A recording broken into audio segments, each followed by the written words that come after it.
Several cities have already voted to decriminalize marijuana here in Texas. A Central Texas nonprofit is hoping to do the same. This time in Lockhart in Caldwell County. Sam Stark talks to the group at the forefront of the initiative. Lockhart, the barbecue capital of the world, well known for smoke. But this November, a different kind of smoke could appear on the ballot whether or not they should decriminalize low-level marijuana possession. Mono Amiga is the nonprofit leading the charge. They started the initiative about a month ago. Through our time in Lockhart over the last month, we've seen a huge amount of support for it from both ends of the political spectrum. To get the issue in front of the people, they need 10% of registered voters to sign a petition. They said they've already been successful in getting about half of those. Mono Amiga is the same nonprofit that helped get similar legislation on the ballot in 2022 in San Marcos. Well, I'm for it. I think it's kind of just common sense legislation.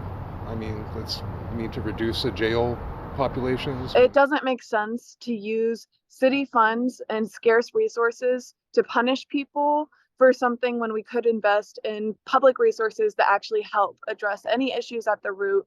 Last week, the Texas Attorney General Ken Paxton announced lawsuits against 5 Texas cities. This includes San Marcos, Austin, and Elgin. All have passed some sort of marijuana decriminalization legislation over the years. The AG says local governments must follow state law. We have the intention to continue collecting signatures and continue pushing forward with what we believe is the right of the people of Lockhart to decide where their scarce resources are allocated. In Lockhart, Sam Stark, KXAN News. And we did reach out to the city of Lockhart. A spokesperson told us it was premature to comment on the initiative. Last week, the city of Elgin responded to be named in AG Paxton's lawsuit. The city released a statement saying that while voters passed the proposition in 2022, quote, City Council has taken no action to support the ordinance. The city of Elgin and the Elgin Police Department are enforcing state law.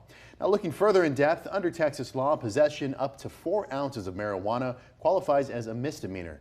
2 ounces or less would warrant 180 days in jail, while 2 to 4 ounces could mean a year in jail and a fine of up to $4,000.